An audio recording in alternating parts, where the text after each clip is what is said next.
And the one guy that's not on loan, Ricardo Pepi, either between him or his agent, has been the most vocal about being unhappy at PSV. So I'm curious about what's next, especially with Pepi. Listen, Pepi's at a critical moment in his career.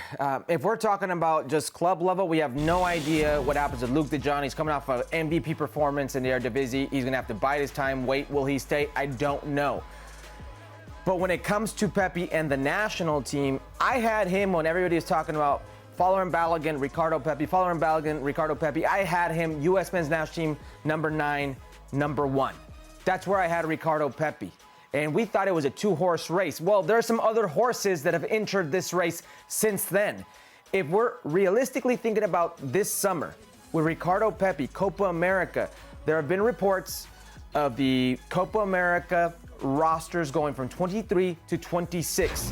If they do go from 23 to 26, no doubt you will see 4 forwards in that picture, if that happens. But right now, I don't think anybody can pencil in Ricardo Pepi as forward number 1.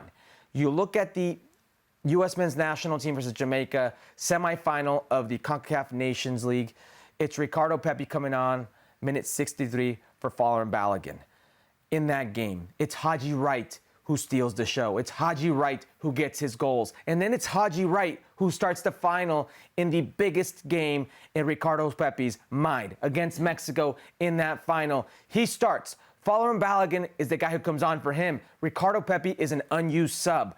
I have to assume that with the limited amount of time that Ricardo Pepi has had, that if he goes to Copa America with the hot hand that is Haji Wright and the context that was the Nations League, and Josh Sargent, who was initially on that roster and not Haji Wright, Greg Berhalter's going to stick with the hot hand, those 2 players, those 2 very informed players, and a player who he recruited. It could be a very difficult moment for Ricardo Pepi when it comes to playing time. So I think Ricardo Pepi has to be one of the players that is used in the Olympic roster, has to be a player at 21 years of age. It just makes sense. You're not going to use an overaged reinforcement, overaged player slots on Ricardo Pepi because he has the age. So you can save that 9 position for a player like Ricardo Pepi who can do some damage for you and who needs this confidence desperately. He can use this platform to hopefully set himself up for next season. We'll see if PSV goes for it. PSV and Ricardo Pepi, champions of the Eredivisie with a couple games left to go.